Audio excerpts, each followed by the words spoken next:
بہت غور سے جملہ سننا. فیصلے کے سال آ رہے. اب دنیا کی زندگی میں زیادہ وقت باقی نہیں, پوری دنیا کی زندگی میں زیادہ وقت باقی نہیں. اب فیصلے کے دن آ رہے ہیں.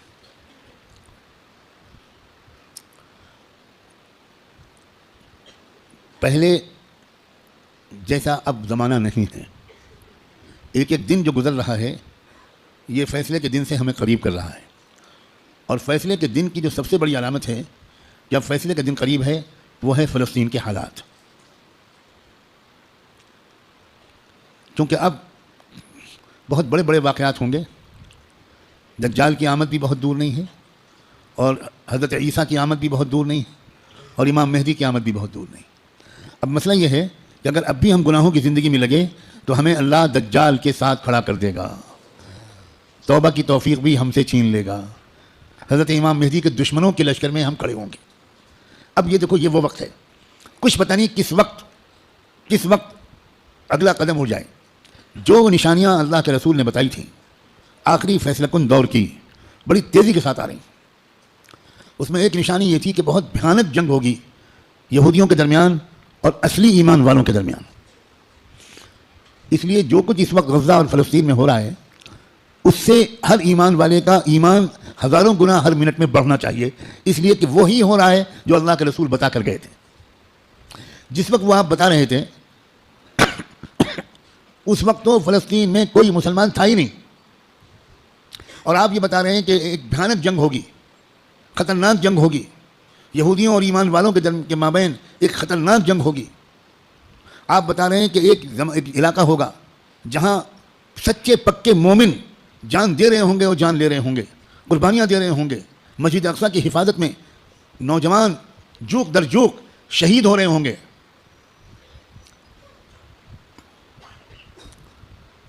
اور اللہ وہاں کے مجاہدوں سے سب سے زیادہ خوش ہوگا. اصلی ایمان والے وہیں پر ہوں گے. یہاں تک کہ جب صحابہ نے پوچھا کہ یہ لوگ جن کے بارے میں آپ کہہ رہے ہیں سچے پکے مومن, یہ کہاں ہوں گے؟ آپ نے فرمایا یہ بیت المقدس اور اس کے چاروں طرف ہوں گے, مسجد اقصیٰ اور اس کے چاروں طرف ہوں گے. بالکل ٹھیک وہی جو کچھ آپ نے فرمایا تھا اس وقت وہاں ہو رہا ہے. ہم لوگ اسی زمانے میں ہیں, آپ اس سے خوش ہوں یا آپ اس سے ناراض ہوں. ہم کو اللہ نے وہی زمانہ عطا فرمایا جس میں ہم اپنی آنکھوں سے اللہ کے رسول کی بات کو سچا پکا ہوتا ہوا دیکھ رہے ہیں. تو اس وقت وہاں جو ہو رہا ہے اس سے ہر لمحے ایمان کو بڑھنا چاہیے ہمارے. یہ ہمارا ایمان کی مضبوطی کی وجہ. لوگ الٹا سمجھ رہے ہیں یہ جو کچھ وہاں پر ہو رہا ہے اس سے خوف اس کے دل میں آ رہا ہے جو سمجھا ہوا نہیں ہے, ڈر وہ رہا ہے جو سمجھا ہوا نہیں ہے. لیکن جو سمجھا ہوا ہے قرآن و حدیث کو, اللہ کے رسول کی باتوں کو, وہ یہ کہہ رہا ہے کہ یہی تو وہ فرمایا تھا اللہ کے رسول نے, جو ہو رہا ہے وہی ہو رہا ہے جو اللہ کے رسول فرما کر گئے تھے. اس کا مطلب یہ ہے کہ آپ کی نبوت برحق ہے, آپ سچے رسول ہیں. آپ نے اس وقت یہ فرمایا تھا جب اس کے کوئی آثار نہیں تھے. اب آپ نے جو آئندہ کے بارے میں فرمایا تھا کہ جو ہوگا, جب وہ ہو رہا ہے اور پچھلے 6 مہینے سے ہو رہا ہے بلکہ پچھلے 75 سال سے ہو رہا ہے, جو اللہ کے رسول بتا کر گئے تھے, تو اس کے بعد میں جو ہوگا اس مقابلے کا آخری انجام, اس کے بارے میں اللہ کے رسول نے جو کچھ فرمایا وہ بھی یقیناً ہو کر رہے گا. اور وہ کیا ہوگا؟ وہ یہ ہوگا کہ اللہ کے کلمے کا بول بالا وہاں سے پھیلنا شروع ہو کر پورے عالم کی ہر کچی پکے گھر میں اللہ کا کلمہ داخل ہوگا. پوری زمین پر انصاف کا نظام قائم ہوگا, اللہ کا حکم چلے گا, باطل ٹوٹے گا, حق کا غلبہ ہوگا. ایمان والوں کو اللہ تعالیٰ عزت, حکومت, اقتدار, طاقت, غلبہ دیں گے, ان کی قربانیوں کے انعام کے طور پر ضرور دیں گے. اور پھر دجال کا قتل ہوگا, دجال سے چھٹکارا ملے گا. پوری دنیا میں لا يبقى بیت مدر ولا وبر الا وتدخل فيه کلمۃ الاسلام بعز عزیز او بذل ذلیل. اللہ کے رسول کی حدیث کے الفاظ ہیں کہ کوئی کچا پکا گھر یا کوئی خیمہ ایسا نہیں بچے گا جس میں اللہ کا کلمہ داخل نہ ہو جائے, طاقت کے بل پر یا قبول کر کے داخل ہو کر رہے گا. اس لیے لوگوں یہ بہت چوکنا رہ کر جینے والا زمانہ ہے. اگر اسی طرح غفلت میں رہے جس طرح اب تک جی رہے ہیں تو ہمیں خبر بھی نہیں ہوگی, اور اللہ کی طرف سے فیصلہ ہو چکا ہوگا کہ اس نالائق, فاسق, فاجر, خطاکار, گنہگار مسلمان کو میں دجال کا ساتھی بناؤں گا. یہ امام مہدی کا ساتھی نہیں بنے گا، یہ حق کا ساتھی نہیں بنے گا، یہ سچ اور انصاف کا ساتھی نہیں بنے گا، یہ مظلوموں کا خادم نہیں بنے گا، یہ ظالموں کا ایجنٹ بنے گا، یہ ظالموں کا مخبر بنے گا، یہ ظالموں کا دلال بنے گا، 4 پیسے کے لیے تھانے پہ جا کر مخبری کرے گا۔ یہ فیصلہ کسی لمحے ہم میں سے کسی کے بارے میں ہو سکتا ہے۔ یاد رکھنا، میں نے اللہ کی توفیق سے اپنی بساط کے مطابق بہت لمبی بات کو چند جملوں میں سمیٹ کر آپ کے سامنے رکھ دیا ہے۔ قسم کھا کے کہتا ہوں، اس میں ذرا بھی مبالغہ نہیں ہے، فیصلے کا دن قریب ہے۔ اب اگر گناہوں کی طرف واپس لوٹے، اب اگر پچھلی زندگی کی طرف واپس لوٹے، جن غلطیوں کو چھوڑنے کا فیصلہ کیا ہے، بار بار اللہ تعالیٰ سے عہد کیا ہے، بار بار رو رو کر انفرادی اور اجتماعی طور پر یہ ارادہ کیا ہے کہ اب گناہ کی طرف واپس نہیں جائیں گے، دوستو اب اگر واپس گئے تو پتہ نہیں پھر دوبارہ توبہ نصیب ہوگی کہ نہیں، کیونکہ یہ جو دن اب آ گیا زمانہ، اس زمانے کو پہچاننا علماء کا فرض ہے۔ علماء کی ذمہ داری ہے کہ وہ اس دور کو پہچانیں۔ پچھلے دور کی روایتی باتوں سے کام نہیں چلے گا، اب آپ کو اکابر علماء کے پاس رہنا پڑے گا، کچھ مہینے گزارنے پڑیں گے، تربیت لینی پڑے گی، ان کا اعتماد حاصل کرنا پڑے گا۔ جب اعتماد ہوگا تب وہ آپ کو خاص باتیں بتائیں گے، تب وہ آپ کو اپنے سینے کا علم منتقل کریں گے، تب آپ کو وہ امانت سونپیں گے، آپ کو ایک ذمہ داری سونپیں گے کہ بھئی کس طرح امت کے عوام اور خواص کو، امت کے مردوں اور عورتوں کو، اور خاص طور پر امت کے نوجوانوں کو کس طرح سنبھالنا ہے۔ سب سے زیادہ بنیادی بات اس وقت مجھ کو اپنے سے بھی کہنی ہے اور آپ سے بھی، وہ ہے استقامت۔ اب جمنا ہے، کہو انشاءاللہ۔ اب تقوی پر جمنا ہے، اب اللہ کی اطاعت پر جمنا ہے، اب گناہوں سے دور رہنا ہے، اور جیسے کوئی غلطی ہو جائے سب کام چھوڑ کے اللہ سے معافی مانگنی، دیر نہیں کرنی، کیونکہ پل پل یہ خطرہ ہے۔ جو واقعی زمانے کے تقاضوں سے واقف لوگ ہیں، وہ ہر وقت ان کا دل اس وقت فلسطین کی طرف لگا رہتا ہے، اور اس لیے کہ وہ بار بار تازہ ترین وہاں کی خبریں جاننا چاہتے ہیں کہ کہیں دجال آ تو نہیں گیا، کہیں کوئی ایسا دعویٰ تو نہیں ہو گیا۔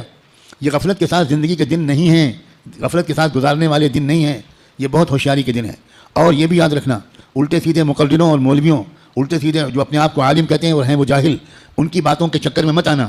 وہ طرح طرح کی باتیں تم کو بتا کر تم کو غلط راستے پر لے جائیں گے۔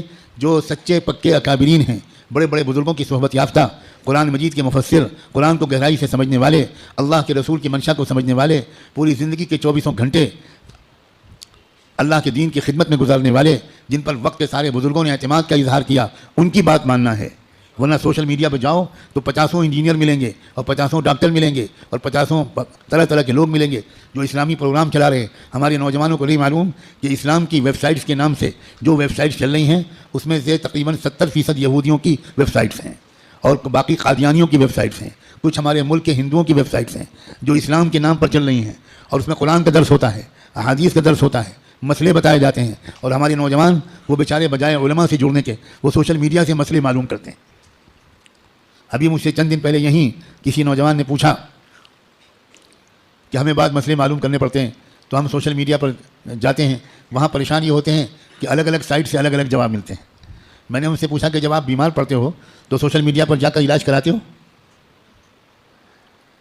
آپ کو کینسر ہو جائے تو آپ فوراً سوشل میڈیا کی سائٹ کھولو کہ ٹریٹمنٹ آف کینسر، اور علاج شروع کرو، تو اتنا ضرور فائدہ ہوگا اس علاج سے کہ اگر وہ علاج نہ کراتے تو 1-2 سال گھر والوں کو تیمارداری کرنی پڑتی۔ سوشل میڈیا کے علاج سے انشاءاللہ بہت جلدی گھر والوں کی پریشانی دور ہو جائے گی۔ جب آپ کو کوئی مقدمہ لڑنا ہو، کوئی عدالت کا مسئلہ قانون کا ہو، تو آپ کس کے پاس جاتے ہو؟ کسی انجینئر کے پاس، کسی انجینئرنگ کی سائٹ کے پاس جاتے ہو کہ بھئی ہم کو فلاں قانون معلوم کرنا ہے تو انجینئر صاحب بتا دیجئے۔ تو انجینئر صاحب اگر آپ کے خالہ زاد بھائی ہیں تو وہ آپ کو مسئلہ بتانے کے بجائے یا مشورہ دینے کے بجائے اپنے چپراسی سے کہیں گے ان کو بائک پہ بٹھاؤ اور دماغ کے ڈاکٹر کے پاس لے جاؤ، اور دیر نہ کرو، جلدی کرو، جلدی۔ بھائی جب کوئی مسئلہ معلوم کرنا ہے تو سوشل میڈیا پہ مت جاؤ، کسی محقق عالم کے پاس جاؤ، ان سے بات پوچھو۔ اس لیے موجودہ زمانہ کیا ہے، یہ دور فتن کیا ہے، کس کس ترتیب سے فتنے آنے والے ہیں، کیا ہونے والا ہے، دنیا بھر کے حالات کیا علامتیں دکھا رہے ہیں، کیا آثار ظاہر ہو رہے ہیں، بر صغیر ہند و پاک میں کیا تبدیلیاں ہو رہی ہیں، سرزمین فلسطین میں کیا حادثے رونما ہو رہے ہیں، عالم عرب میں کیسے مشرک لوگوں کا قبضہ ہو گیا ہے، عرب حکومتیں اس وقت مندروں کا افتتاح اپنے عرب ملکوں میں کرا رہی ہیں، مندروں میں بیٹھ کر افطار پارٹیاں ہو رہی ہیں، عرب حکام کس طرح اس وقت مشرکانہ نعرے بلند کر رہے ہیں، یہ سب آخری زمانے کی علامتیں ہیں۔ اللہ کے رسول یہ تک فرما گئے تھے کہ قیامت اس وقت تک قائم نہیں ہو سکتی جب تک جزیرے عرب میں بت پرستی پھر سے نہ شروع ہو جائے۔ اب دنیا حیران ہے کہ ابو ظبی میں مندر کیسے بن گیا، اور اس سارے عرب حکومتوں حکام کو کیا ہو رہا ہے۔ دنیا حیران ہے کہ سعودی عرب کے شہزادہ محمد ابن سلمان اس قدر کافرانہ، فاسقانہ، گمراہانہ عقائد اور اعمال میں کیسے پھنس گیا دنیا اس لیے حیران ہے کہ دنیا کو نہیں خبر تھی کہ یہ سب بتا چکے ہیں محمد الرسول اللہ صلی اللہ علیہ وآلہ وسلم۔ یاد رکھنا بھارت کے مسلمانوں، ہم محمد ابن سلمان پر ایمان نہیں لائے ہیں، ہم محمد ابن عبداللہ صلی اللہ علیہ وآلہ وسلم پر ایمان لائے۔ ہمارا کسی حکومت سے کوئی تعلق نہیں۔ اے سعودی حکومت کے گمراہ بادشاہوں، اے دبئی اور ابوظبی کے گمراہ حکمرانوں، ہمارا تم سے کوئی تعلق نہیں۔ ہمارا تعلق محمد مصطفیٰ احمد مجتبیٰ سے ہے، ہمارا تعلق قرآن سے ہے، ہمارا تعلق حدیث سے ہے، ہمارا تعلق حرم شریف کے جدید ہوٹلوں سے نہیں ہے، ہمارا تعلق مکے اور مدینے کے ان یادوں سے ہے، ان واقعات سے ہے جن کا سلسلہ شروع ہوا تھا محمد الرسول اللہ کی پیدائش سے، اور اس کے بعد نبوت سے، اور اس کے بعد ہجرت سے، بعثت سے، ہجرت سے، اور پھر اس کے بعد بدر سے، احد سے، حنین سے، احزاب سے، قادسیہ سے، یرموک سے۔ ہمارا تعلق ابوبکر صدیق سے ہے۔ ہمارا تعلق تم سعودی بادشاہوں سے اور حکمرانوں سے نہیں ہو۔ بھارت کے حکمران کسی عرب حکومت کے نمائندے نہیں ہیں۔ بھارت کے عوام مسلمان کسی بھی عرب حکمراں کے نمائندے نہیں ہیں۔ بھارت کے مسلمان غلام ہیں محمد الرسول اللہ۔ ہمارا رشتہ سیدھا ان سے ہے۔ ہم تمہارے محتاج بالکل نہیں ہیں، قطعاً نہیں ہیں۔ تم غلط کرو گے تو ہم غلط کہیں گے۔ ہمیں اس بات کا کوئی اندیشہ نہیں ہے کہ تم ہمارا ویزا بند کر دو گے، تم ہماری حاضری اس جگہ بند کر دو گے۔ سب کچھ اللہ کے ہاتھ میں ہے۔ ہمارا تعلق ایمان سے، قرآن سے، بزرگ